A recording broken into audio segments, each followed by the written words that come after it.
Olha, gente, quando o assunto é justiça, mexe com todos nós, porque ela tem o poder de conduzir uma sociedade, de criar parâmetros, estabelecer limites, manter as regras para que todos consigam conviver harmonicamente. Pesquisar esta área da sociedade brasileira, particularmente de Alagoas, é um grande desafio, principalmente com o começo da nossa história. Uma história que tem um livro aí bem interessante, 1808, que conta bem algumas das mazelas.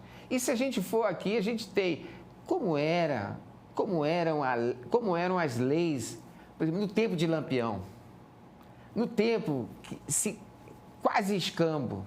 Tem um pesquisador, ele tem só na estantezinha dele, na pequena estante dele, 22 mil livros, documentos que contam a nossa história, de como a gente se organizava, de como a gente negociava, de como a gente se lidava com o Lampião. Ele tem uma carreira profissional brilhante que ele mesmo vai relatar, porque ele já me falou tanta coisa e eu pesquisei que ele já foi de um simples escrivão até o corregedor da nossa polícia. Hoje é juiz, um pesquisador, um historiador, que conhece melhor do que ninguém, ou talvez como alguém, a história da nossa justiça. Ele é o curador também do nosso Tribunal de Justiça, lá da nossa biblioteca. O meu entrevistado de hoje é o juiz Claudemiro Avelino de Souza. Primeiro, quero dizer que é uma honra entrevistar o senhor, uma pessoa que tem um conhecimento, que é um juiz e que tem uma relação boa com a sociedade, porque nós temos, às vezes, alguns juízes distantes da sociedade, mas nós temos, por exemplo, o presidente do Tribunal de Justiça, desembargador Fernando Torinho, eu conheci o pai também, que eram pessoas muito próximas, pessoas simples, fora da corte, são cidadãos mortais. O senhor me parece que é um mortal também. Eu acho que Primeiro, é uma honra entrevistá-lo. A honra é nossa, é dupla honra. Eu acho que o magistrado, ele precisa ter esse perfil cada vez mais, né? É uma frase que eu gosto muito e repito: o juiz precisa ter alma de magistrado. O nosso presidente atual é um deles. Ele tem alma de magistrado e é um ganho isso para a sociedade. Quem é Claudemiro Avelino de Souza? Eu falei de um historiador, de um pesquisador, de um profissional que já começou, talvez, a sua carreira, eu não sei se começou como policial. Começou como policial? Eu trabalhei no comércio quase 10 anos, muito jovem, 14, 15 anos eu comecei no comércio. Depois fiz concurso para a Polícia Civil e aí fui escrivão, fui chefe de cartório, depois delegado de polícia e cheguei a corregedor de polícia. Delegado mesmo de ir para... Sim, delegado de polícia, fui alguns anos, depois corregedor. E aí fiz concurso para magistratura, já tem 27 anos que eu estou como magistrado. Aonde? Atualmente eu estou na 2ª Vara Civil da comarca de Penedo.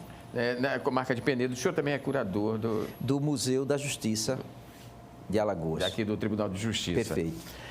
O senhor tem uma biblioteca, alguns dizem, eu não gosto dessa palavra invejável não, porque invejável também para mim não é uma palavra positiva, mas que nos remete a querer pesquisar, nos remete a buscar o conhecimento. O que o senhor guarda na sua biblioteca? É uma boa pergunta. Eu, desde menino, gosto muito de livros. Era um leitor, assim, voraz. E a gente não pode saber tudo, porque ninguém sabe tudo. Mas as áreas que eu gostava, eu fui ajuntando livros. E sempre foi para essa área da justiça? Exatamente. Aí eu vou te explicar. Eu sempre gostei de história. Sempre. E na fase mais adulta, eu tive um avô que me orientou e disse: você é muito comunicativo, acho que vai se dar bem no direito. E aí fiz direito. E depois segui a carreira jurídica como ainda hoje. Mas quando eu tive oportunidade, também entrei no curso de História na Universidade Federal. E aí me formei também em História para atender essa necessidade íntima minha, interior, de conhecer melhor as coisas, porque o curso de História abre isso para você, né?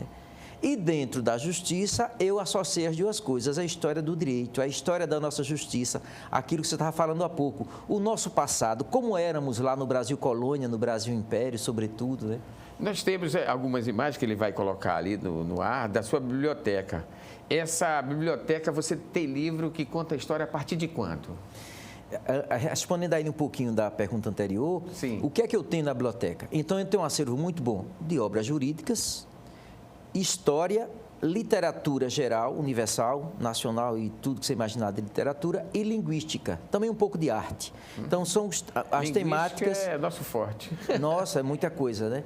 Linguística é uma coisa muito tão rica, tão abrangente. Eu tenho um dicionário até de hebraico, para você ter noção. Porque você russo, passa pela né? filosofia, né? Sem dúvida, né? Sem dúvida. passa Né? pela Em pesquisa, por exemplo, quando eu pegava os documentos velhos para pesquisar, me deparei com o latim. Em muitas situações. Eu tive que estudar latim para poder pesquisar com mais segurança, né? A nossa justiça no começo era em latim, não, né? As citações, muitas citações em latim. Não tudo. Já tínhamos o português arcaico, subsidiado pela legislação que era produzida ou foi produzida lá no século XVII, XVI, em latim. Nós temos também imagens de você pesquisando documentos. O documento mais antigo que você tem, qual é? O documento mais antigo que eu Permite você, né? Claro. Deixa eu ver. Nós temos documentos em Alagoas com mais de 300 anos. Comprovadamente, que você pode ter acesso a ele, né? O mais está antigo... em seu poder. Porque eu, como estou como curador do museu, eu tenho esse acesso. E também sou membro da Comissão de Gestão Documental do Tribunal. Então, eu faço essa gestão. Mas um detalhe interessante, Arnaldo, antes mesmo de eu ter essa função, eu já bisbilhotava os arquivos da Justiça com essa curiosidade. E aí eu acabei encontrando um acervo muito rico na comarca de Penedo, num cofre antigo. Lá jogado? Lá preso. E quando eu fui mexer nesse material, por uma necessidade até institucional de arrumar os arquivos da comarca, isso foi lá em Penedo, eu me deparei com documentos do século XVIII e, sobretudo, do século XIX. Ainda da escravidão? Muita coisa. Porque lá tinha um pelourinho, né? Nós temos... Olha, Arnaldo, a gente não conhece a nossa história ainda. Não conhece. A gente fica... Eu mesmo, quando eu próprio, mesmo formado em História, tendo passado na universidade tanto tempo e sempre lendo, quando me deparei com esses documentos, eu fiquei impressionado. Comuniquei o achado ao Tribunal de Justiça, ao Instituto Histórico na época, e fui estudar esse documento para ver como era a dinâmica da justiça lá no século XVII, século XVIII. Era bem diferente e surpreendente. Por exemplo, existia uma figura, Arnaldo, chamada juiz ordinário, que foram os primeiros magistrados que trabalharam, que representaram a justiça aqui no Brasil. Por que chamava-se ordinário? Porque ele não tinha formação jurídica, era eleito pelas comunidades. Por exemplo, em Penedo nós tivemos esses homens, em Olinda, em Ouro Preto, nas cidades antigas do Brasil. Nós tivemos essa figura do juiz ordinário.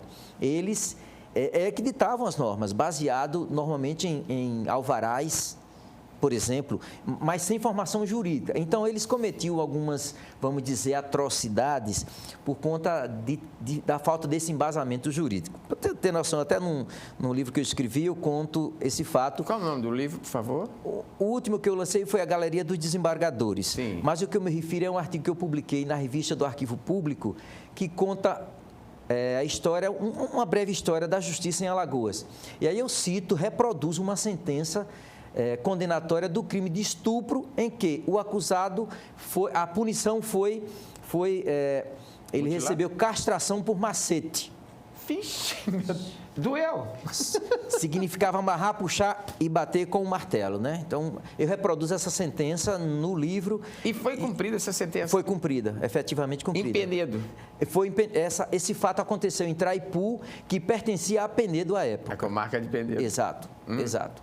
E um outro fato, quer dizer, essa foi dolorosa, você sentiu, né, amigo? O que acontecia no passado, ou se essa lei continua? Me diz, além dessa... Por exemplo, nós tínhamos na década de 30 aqui no Brasil o Lampião. Muitos consideram o Lampião, depois que mataram o pai dele, ele virou um cangaceiro, né, que não era nenhum Robin Hood, né? Não. Recentemente, inclusive, localizei com a nossa equipe, ninguém faz nada sozinho, né? Nós temos uma equipe, os restauradores do laboratório que nós estamos tentando implantar no Tribunal de Justiça para restaurar essas preciosidades todas, né? Muito bom. Tem uma diretora do nosso museu, Irina Costa, também, que nos apoia muito. Como é o nome dela, por favor? Irina Costa, que é a cantora, né? Também conhecida mais porque canta também. Enfim, nós somos uma equipe, a Mari Marques, que ajuda a restaurar os documentos. e outros estagiários e tudo mais. Sim. Então, nessa mexida nos documentos, nessa indexação de documentos, arrumação de documentos, conservação, preservação, a gente acaba encontrando preciosidades e, recentemente, nossa equipe descobriu pelo menos 5 processos da década de 10 e 20 de Lampião, de crimes praticados por Lampião e por seus cangazeiros. Normalmente homicídio, roubo e estupro eram os crimes mais comuns que nós encontramos no cangaço. No cangaço. Agora, envolvida em tantos crimes, eu acho que em algum momento a justiça tem que intimar essa pessoa para depor. Quem intimou alguma vez Lampião? Assim, é uma querer saber. Eu também não gosto da palavra curiosidade, porque o curioso não quer para nada. Ele quer, eu quero saber. Quem intimou Lampião? O fato, o crime acontecia, as autoridades da época cuidavam de fazer as averiguações, as investigações, colocavam isso tudo no papel, a bico de pena na época, né, que era os meios de trabalho da época, a caneta bico de pena, e a dinâmica do processo ia muito bem. Em dado momento, ela sofria uma intervenção, que era o momento em que a justiça ou a polícia precisava ter contato direto com o criminoso. E aí é que era a dificuldade, no caso do Lampião. Nós encontramos muitas intimações preparadas, feitas, mas que não chegaram às mãos de Lampião. E tem um registro interessante de um oficial de justiça que ousou dizer, numa certidão, está com marca de Delmiro Gouveia, que citei Lampião e ele se recusou a assinar. Temos dúvidas se isso foi verdade. Bem interessante, além desse fato. Estou falando de Lampião porque ela mexe com o nosso imaginário, né? Nós temos Glauber Rocha contando histórias do cangaço de forma lúdica, que não era tão lúdico assim, né? Como você bem relatou, os crimes mais comuns, estupros, assassinatos, roubos, né?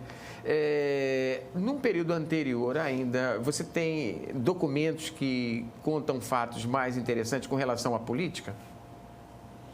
Ou ao estabelecimento do comércio naquela região de Penedo? Sobretudo, né? A justiça, ela é uma coluna na sociedade sempre. Eu acabei de falar dos desordinários, lá 1600 e alguma coisa, porque uma cidade, não é cidade, para usar o termo correto, um povoamento, para receber o título de vila, oficialmente, ele tinha que ter uma igreja, tinha que ter o pelourinho e tinha que ter a casa da Câmara e cadeia. Você vê a igreja mantendo a escravidão, né? Sempre. Sempre. Inclusive, no passado, as eleições eram feitas nas igrejas. A coleta de votos era feita dentro das igrejas. Se não fosse amigo do padre... Os editais eram afixados nas portas das igrejas. Isso lá, bem século XVIII e tal, né? Sobretudo. O Coronelismo conta bem isso, né? Essa história é muito abrangente e eu preciso ser sintético, né, para a gente conseguir se comunicar bem. O senhor é como uma entrevistada que eu acabei de conversar com ela. Eu assisti e estava vendo aqui a sua angústia de querer sintetizar um assunto tão rico e tão amplo. Não, você é daquele... ele vai voltar, sim. Está longe ainda, tem mais tempo com ele, mas... Tem muita história para contar para a gente. A nossa história é bonita. A história de Alagoas, sobretudo, é bonita. E quando eu falo de Alagoas, eu também estou a dizer história do Brasil, porque eu repito muito um fato. Em 1501, Américo Vespúcio estava fazendo reconhecimento ali no Rio São Francisco. Olha, 1501. Então, algumas décadas depois, já tínhamos portugueses instalados nessas regiões. Porto Calvo, Marechal Deodoro e Penedo. E antes de 1500, nós já tivemos visitantes. Muitos. Essa história que o Brasil foi descoberto em 1500. Existe uma história de português, né? Existe uma obra, inclusive, da coleção brasiliana, só sobre isso, provando efetivamente, dizendo números, fatos e interações humanas do nativo com os franceses, sobretudo, comércio forte antes de 1500 aqui no Brasil. Então, essa história é muito antiga. Você tem um livro também que conta as histórias do nosso Tribunal de Justiça, né? Quantos desembargadores, quantos presidentes já tivemos? Você conseguiu identificar esse? Desembargadores, total do século XIX até agora, nós tivemos 103 desembargadores. Presidentes? Desembargadores. Presidente, acredito que uns 37, 103 desembargadores, porque agora atualmente nós temos 18, né? Sim, eu digo mais contando desde o começo. Tá. Século XIX para cá. Isso. Porque o nosso tribunal, ele foi instituído em 1892, após o advento da República, né? Sim. Antes nós tínhamos justiça, mas uma outra estrutura. Como era a estrutura antes? Você falou do juiz ordinário, quer dizer, era ordenado... Eu vou dizer rapidamente como funcionava. Então, existia a Casa da Câmara e Cadeia. Nessa Casa da Câmara e Cadeia, tínhamos 5 servidores públicos, 2 juízes ordinários, 2 oficiais da Câmara e 1 procurador. Esses 5 homens faziam a gestão das vilas. Que, se você observar bem, existe aí o embrião das câmaras municipais de hoje. Dos vereadores. E eles absorviam os 3 poderes: o judiciário, com os juízes ordinários, o legislativo com os oficiais da Câmara e o executivo com o procurador. Então, os 3 poderes, que era a gestão da vila no Brasil Colônia, eles se montavam nessas figuras. Depois, a economia vai ficando mais forte, a coroa portuguesa precisou vigiar melhor e começou a mandar para o Brasil o que chamava de juiz de fora, o que nós aqui passamos a chamar juiz de fora. Por que de fora? Porque vinha de Coimbra e esse sim tinha formação em leis e cânones. Juiz de fora tem a ver com... Exatamente. A Estado, cidade né? de Minas Gerais tem esse nome por conta dessa figura que também tivemos por lá. E depois vieram os corregedores, que eram o chefe, né, da justiça, né? Eles que faziam as correições, que organizava, vigiava, recebia as reclamações dos erros dos magistrados, ora juiz ordinário, ora juiz de fora. Então, a estrutura era essa. E a legislação que a gente adotava aqui, nesse período, era as Afonsinas, Manuelinas e Filipinas, sobretudo as Filipinas, que é de 1603. A pena de morte no Brasil, conseguiu ter acesso ao documento, porque a última pena de morte foi aqui na região metropolitana, no Pilar, né? Inclusive, nós localizamos o processo e está até em fase de estudo esse processo da morte desse escravizado. Como foi? O que levou ele à morte? Fala assim... Ele, com mais 2 escravizados, assassinaram os patrões. Ah, sim. Uma senhora de engenho e um outro doutor, acho que ele era médico na época. Ele cometeram 2 assassinatos. Em razão disso, houve o procedimento, esse processo, e um, pelo menos, foi enforcado. A questão da Serra da Barriga chega a aparecer no processo de vocês, de alguma forma, não?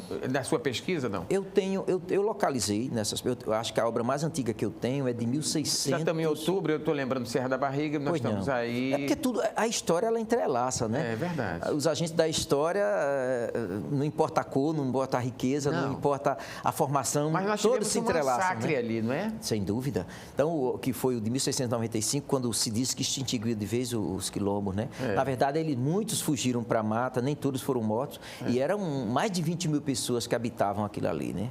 Então a justiça tem um registro disso? Tem muitos que nós chamamos de relatos de cronistas que fazem alusão a esses momentos da repressão do quilombo. Estão no seu acervo? Não, esses não. Esses não estão comigo. Os seus acervos começam a partir da República? O meu foco, Arnaldo, foi justiça, né? E, evidentemente, quando eu encontro um documento importante que pode permanecer conosco, a gente mantém no acervo, né?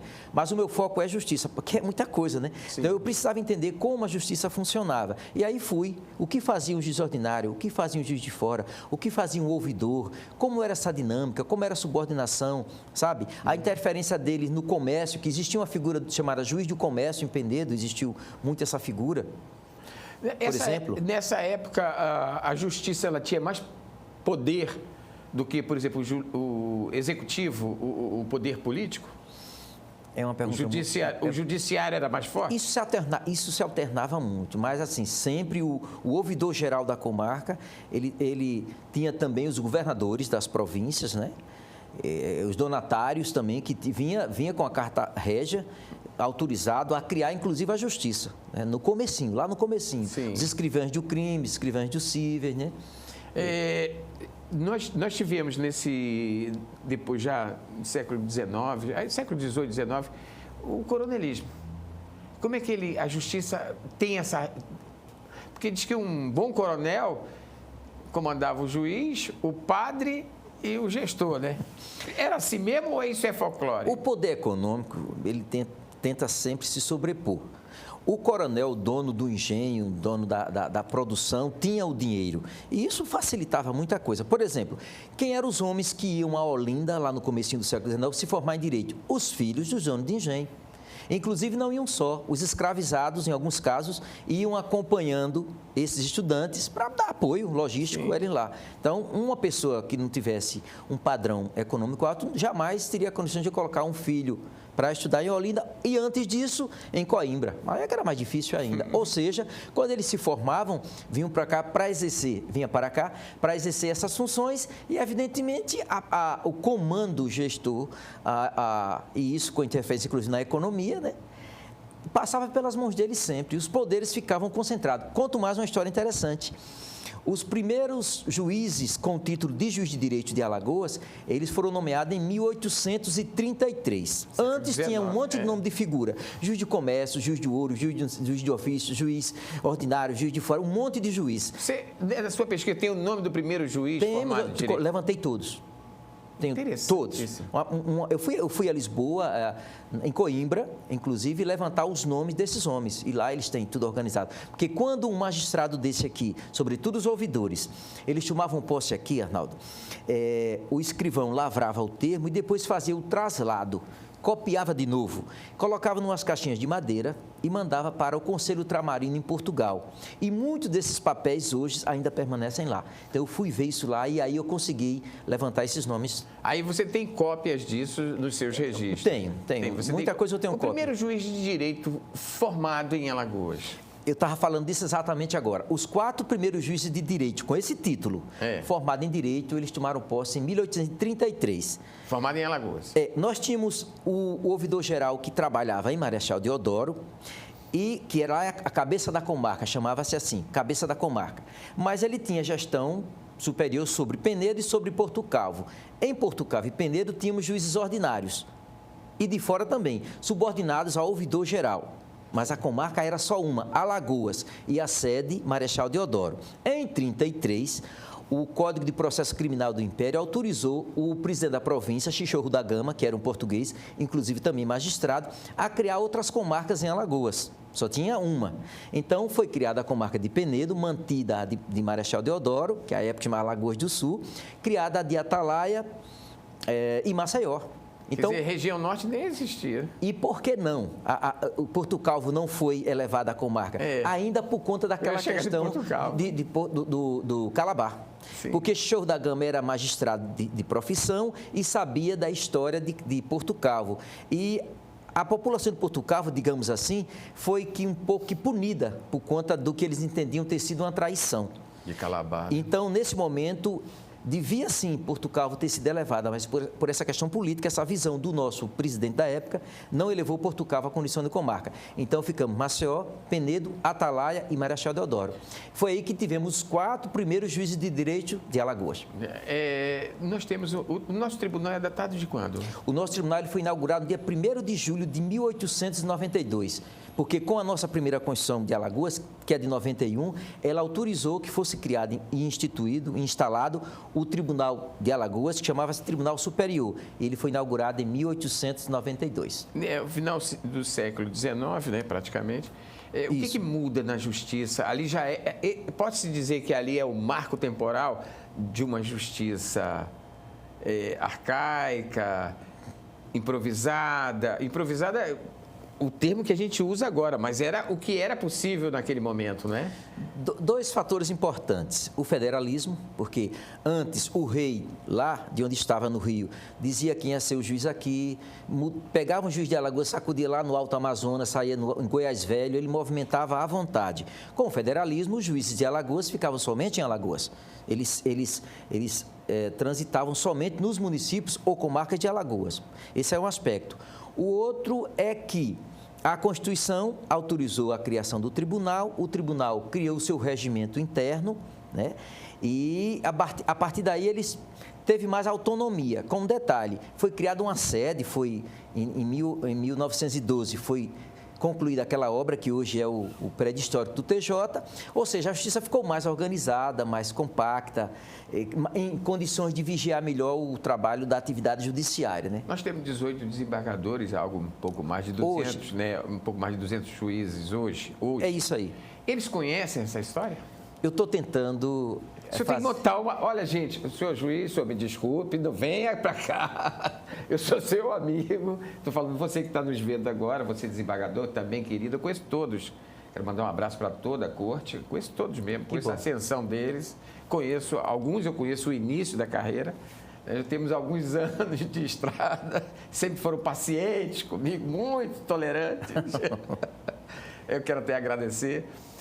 Mas o senhor está contando uma história bem interessante, que eu acho que a própria Justiça não conhece. Em 2020, nós inauguramos o Centro de Cultura e Memória do Poder Judiciário de Alagoas, no prédio histórico da Justiça, que nós chamamos de museu. Ainda não é um museu, mas já temos lá muita coisa interessante que a turma tem ido visitar, sobretudo os alunos, né? Tem ido visitar. Eu tenho uma preocupação, porque você sabe que agora me parece que nós voltamos a ter um momento de que a cultura, de que a ciência, ela tem que prevalecer para a gente poder evoluir. A gente, com tudo isso disponível, a gente está vendo o que está acontecendo com o mundo no Oriente Médio, que é de cortar o coração, Exatamente. um sofrimento. É um atraso a gente ver o que está acontecendo. É um atraso que a gente não tenha em nome de nada, né? Em nome de nada.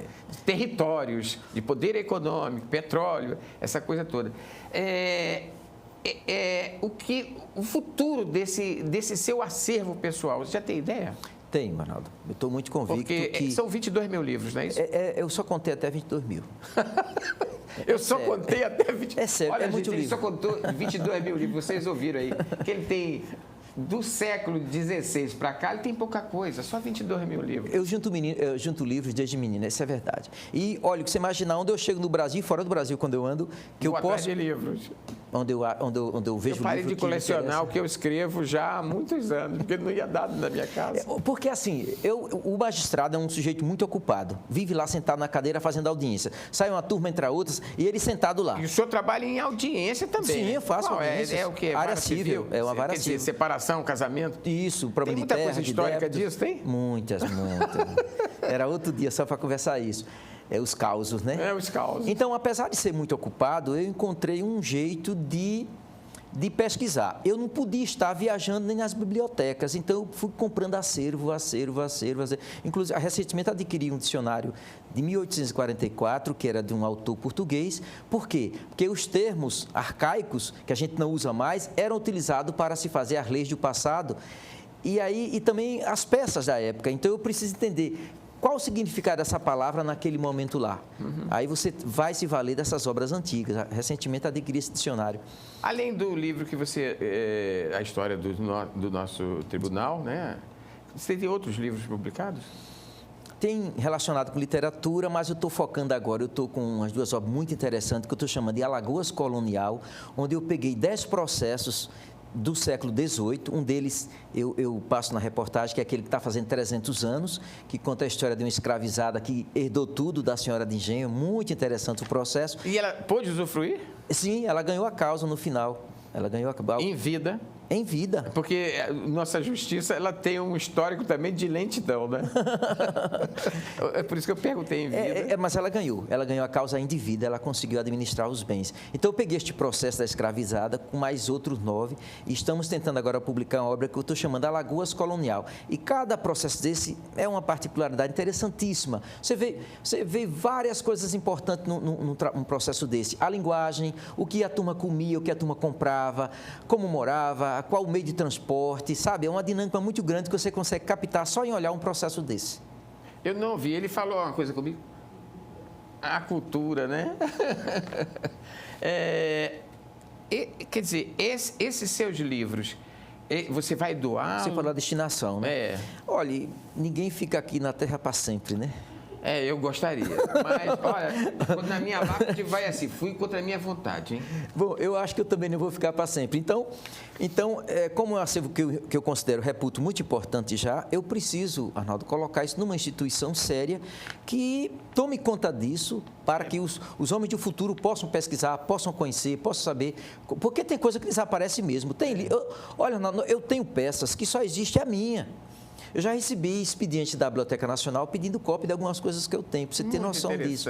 Então, eu até falo de um livrinho editado em 1833, que é uma tradução feita por um alagoano de um livro francês, de um cônego francês, Fénelon. Ele passou do francês para o português para dar aula às meninas aqui em Alagoas. Essa obra é raríssima e muito importante, foi muito útil naquela época. Então, você que é pesquisador também, quando se depara com uma peça dessa, é um deleite, né? Com certeza. E você preservar uma peça dessa é uma contribuição muito importante para o futuro. O meu diretor ali está perguntando o que você tem de Pontes de Miranda. Eu não vou dizer que tenho tudo, que seria muita ousadia minha, mas eu tenho até livro de poesias em francês de Pontes de Miranda, por exemplo. Porque não há como fazer justiça sem citar Pontes de Miranda. Pontes de Miranda, ele é autor da maior obra do mundo, feito por uma pessoa só, que é o Tratado de Direito Privado, que tem 60 volumes. É impressionante como um ser humano consegue fazer uma obra com 60 volumes, denso, e quem lê sabe que é de um alcance profundo. O que você gostaria de dizer para seus colegas juízes? Porque eu vejo assim que, além de ser próximo das pessoas, mas sim, tem um juiz aqui bem interessante que de vez em quando aparece ele se relacionando com as causas e com, chama jurisdicionados, né? Sim, as perfeito, pessoas, correto, os cidadãos, correto, né? Correto. E ele brincando com as pessoas, ele pode ser uma pessoa simples, está ali igual ao povo. O que o senhor diria para os seus colegas diante desse acervo que o senhor tem e da cultura que o senhor tem sobre a nossa justiça? A minha maneira de ser como magistrado, como pesquisador e o meu contato com os meus colegas magistrados tem sido muito proveitosa. Eu tenho tido muito apoio dos meus colegas magistrados, dos desembargadores, do atual presidente, para que essas histórias, ou essa história da justiça, ela possa ser democratizada. Nós que compomos a justiça, as pessoas, os professores, os pesquisadores, os alunos, o cidadão comum conheça como isso funcionava. Porque a justiça é uma caixa de ressonância da sociedade. Os fatos acontecem lá, mas vem para cá, para a mesa da gente.